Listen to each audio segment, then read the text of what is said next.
Hi everyone, welcome back to another episode of the Search Podcast. I'm Elliot Manning. Thanks for joining me once again. I've got a new guest on the show who I've actually been trying to get hold of for the Search Podcast for quite some time now, so I'm privileged. I know he's extremely busy in a new venture, but I'll let him introduce himself. Hi everyone, thanks Elliot. My name's Cem Baris. I'm at Signify Technology. I'm the director for UK and Europe. So yeah, thanks for having me, Elliot. No, pleasure, mate, pleasure. So look, let's start from, I suppose, the beginning, just like I've done with, anyone that joins the show that's been in recruitment for as long as, I'd say you have, as long as we have. Tell me about your journey, kind of, how would you sum it up when someone says, how's your career been so far to date? Privileged, fortunate. Yeah. Recruitment's been really kind to me. Yeah.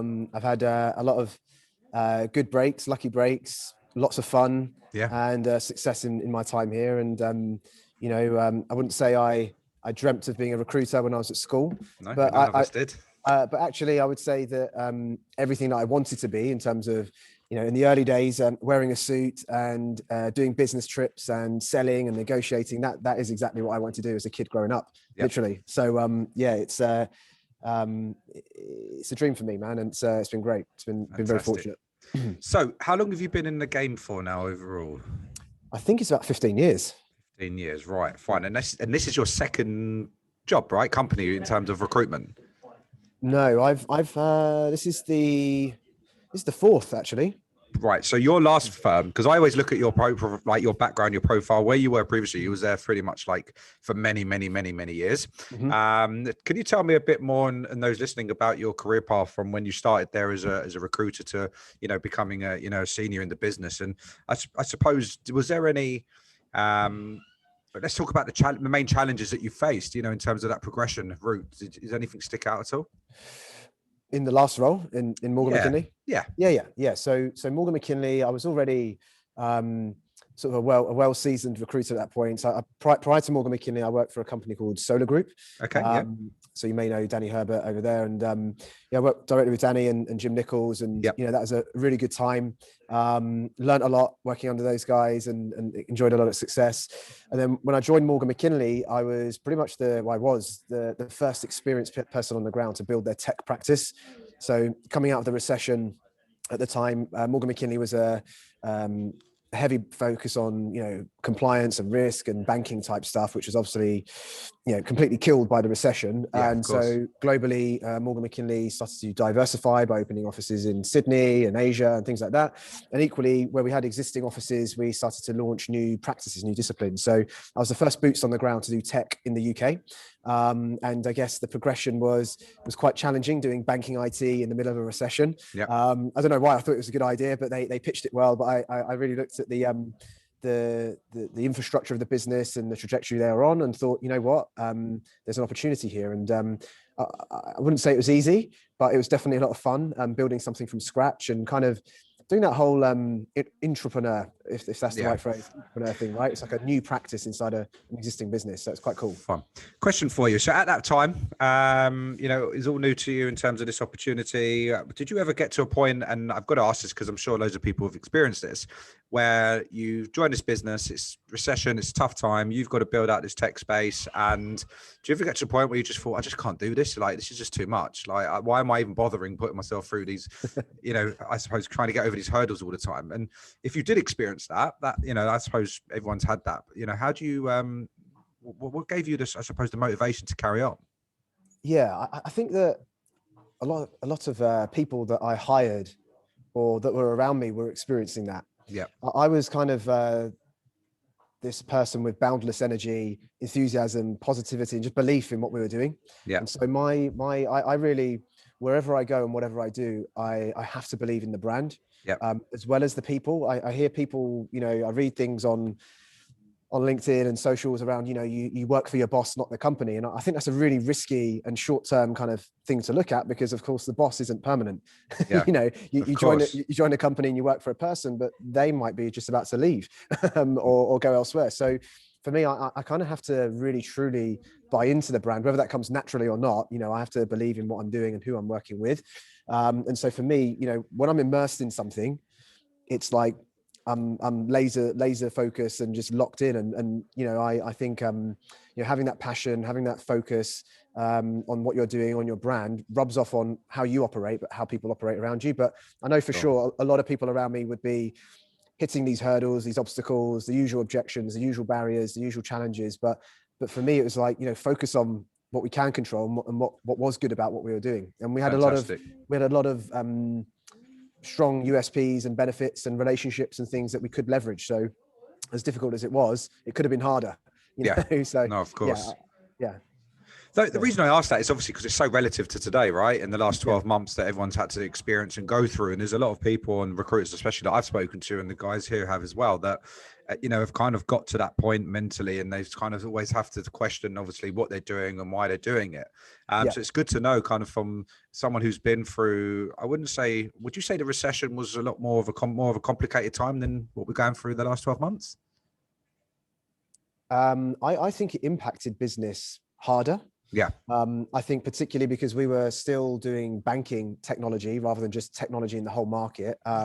But that, I think the labor market and the jobs market during that recession was annihilated, like absolutely smashed to smithereens. Whereas I think what we found here is kind of a level of business continuity, as in everybody's just adapted. And, you know, probably the first quarter, you know, if you think about 1 year ago today, which is when, you know, lockdown was imposed, that first quarter probably was a bit like the recession, but the recession lived a lot longer in terms of the impact on jobs and careers and opportunity in the market. Whereas this one, I think everybody's moved towards remote interviewing, remote onboarding, remote starts, all that kind of stuff. And, you know, what we're seeing now is we're not out of the pandemic, but from a labor market point of view, our clients are hiring like crazy. I've heard, we've heard, we don't stop shouting about it, and we're hiring like crazy too. Honestly, it's the busiest I've ever known. It's the busiest market I've ever known. And maybe that's just isolated to us or software engineering or tech in general, but I've never seen it this busy before. So, you know, it's interesting that I would probably say, though, also coming out of the last recession, the Great Recession, as it was referred to, that the jobs market, the recovery of the jobs market after that was slower. Eventually it got really good. And then you had that sort of period where there was an evolution in the UK market where fintechs became really big, a lot of inward investment, a lot of initiatives by the government to stimulate activity. And so London became a real hotspot and you know, activity, but that took a few years to happen. It wasn't until like 2012, 2013, where we were kind of coming out of it. That was like a 5-year cycle of rocky times, you know? No, it was. And I think, and I agree with you, what we've noticed, and because we talk to so many recruitment companies, the tech market in itself is just absolutely booming at the minute. And I feel like if there's any kind of particular positive that, you know, or if there's any that has come out of the last 12 months, you know, from a recruitment perspective, that the tech recruitment industry has just gone absolutely crazy, because everything is led now by the digital and the technology world.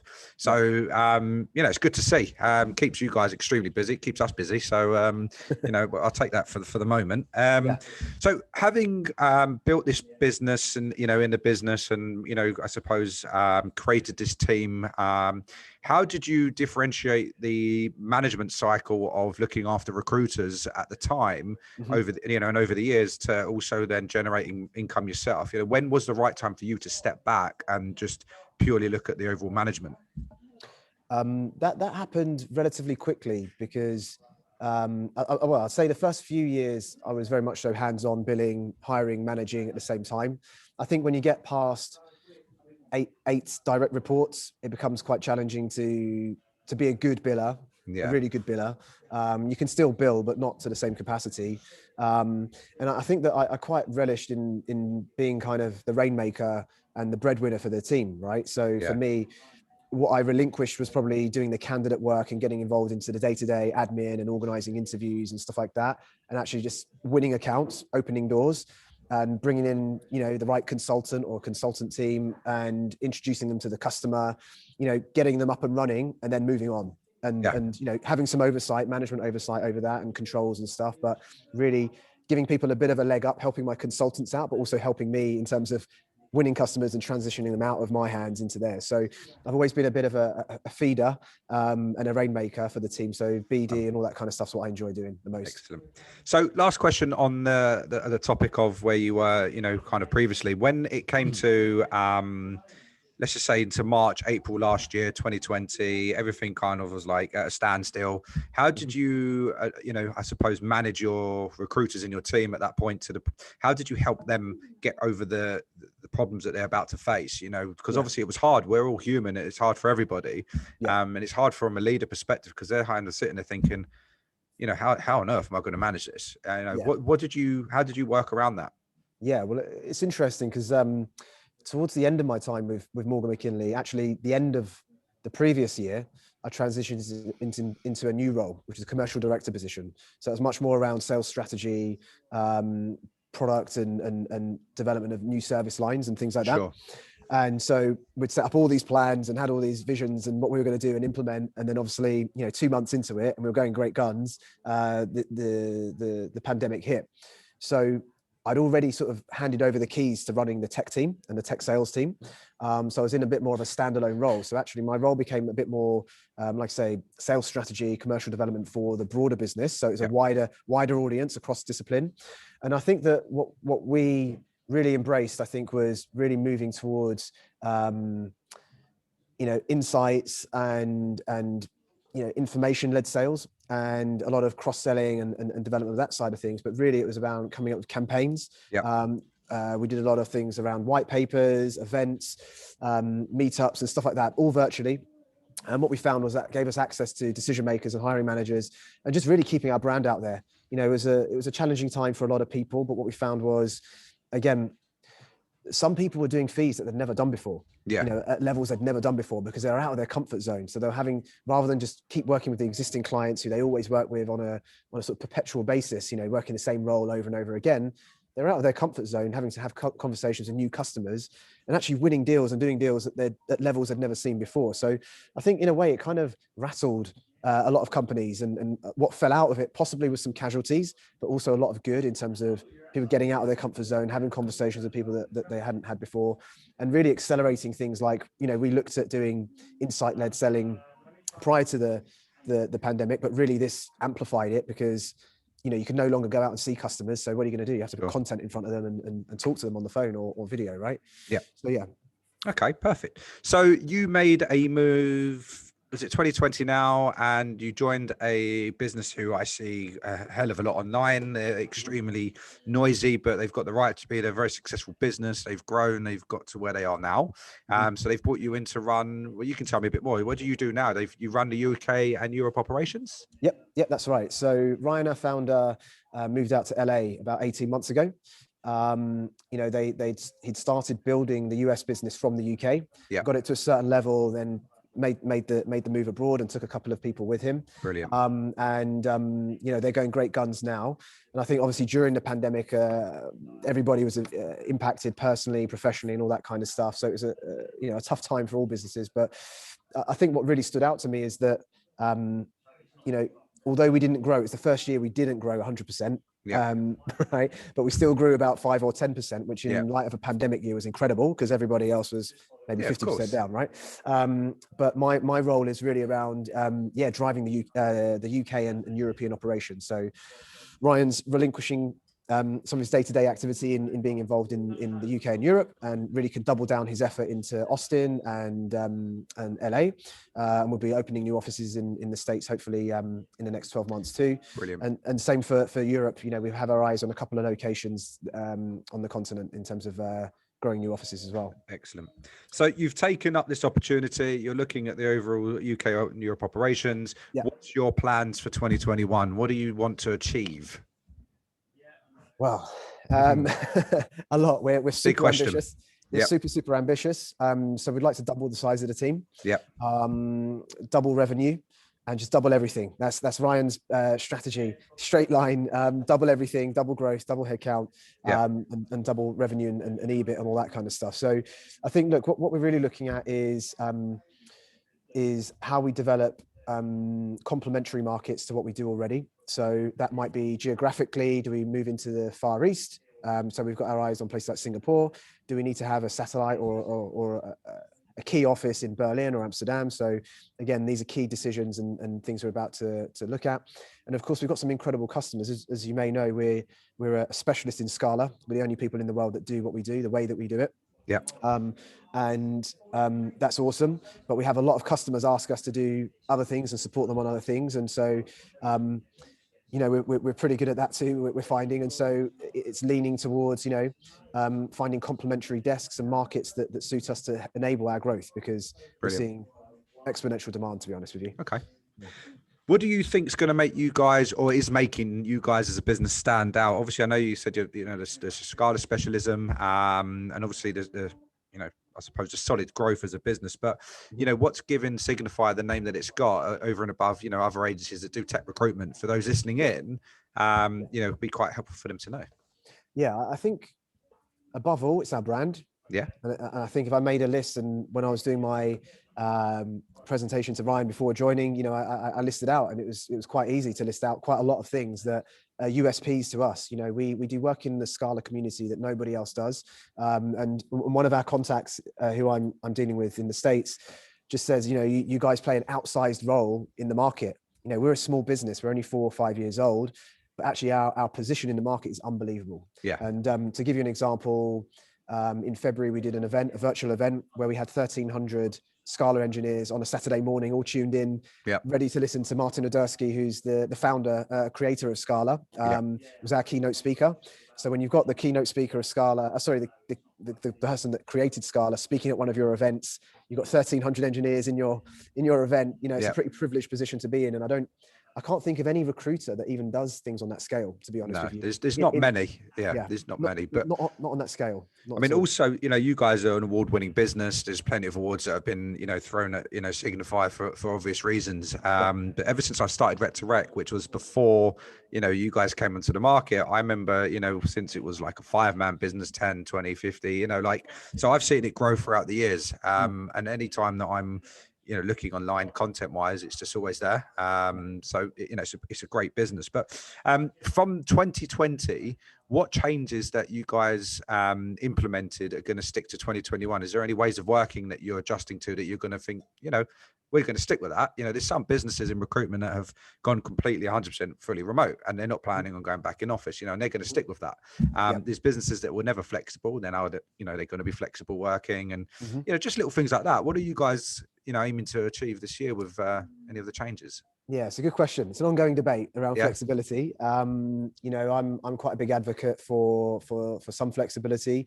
I think we're a business that has grown on hiring talent and from scratch and developing our own, and we've become quite a good breeding ground for exceptionally talented recruiters, right? And a lot of people, we're a bit like a mini S3 in that a lot of people have spun out of our business. Good people as well, and created their own, and good luck to them and all that kind of stuff. But our training and development's excellent, right? Yeah. So where we've had success is training and developing our own talent. And to do that well, you need to be present, to hear the calls. We're even today, we've got all the conferencing facilities, video call, VoIP systems and all that kind of stuff. But hearing someone close, coaching someone real time, hearing issues come up on desk, you can't replace doing that from home. And as much as you can do parts of the job from home, I don't think you need to do it to build culture, but I think the training and learning and development for particularly junior members of staff, so much is lost with them not being in an office together and seeing the senior operators in action. I completely agree with you there. Yeah, so it's a big thing for us, but there's lots that we are doing in terms of maturing as a business. We're implementing a lot more management controls, a lot more rigor, a lot more market planning. Having a relatively small-sized business operating across whole continents or countries, it's pretty easy. People can cherry pick what they want, but as you grow and scale, you need to define your markets a bit tighter. But equally, internally, tighter on the management controls and tighter on some of the process type stuff, which, we're bringing in our own finance director, or we've brought in our own finance director and growing our own finance team, and just, doing more for ourselves and bringing more of our own IP as well. Brilliant. Yeah. So, I mean, look, I agree with you on the whole learning and development thing, and something that I'm really quite a strong believer in is that, it's going to be really difficult to train and develop without being physical, in office, for example. And there's a lot of recruitment businesses that are struggling, on a hiring aspect to get the right talent in.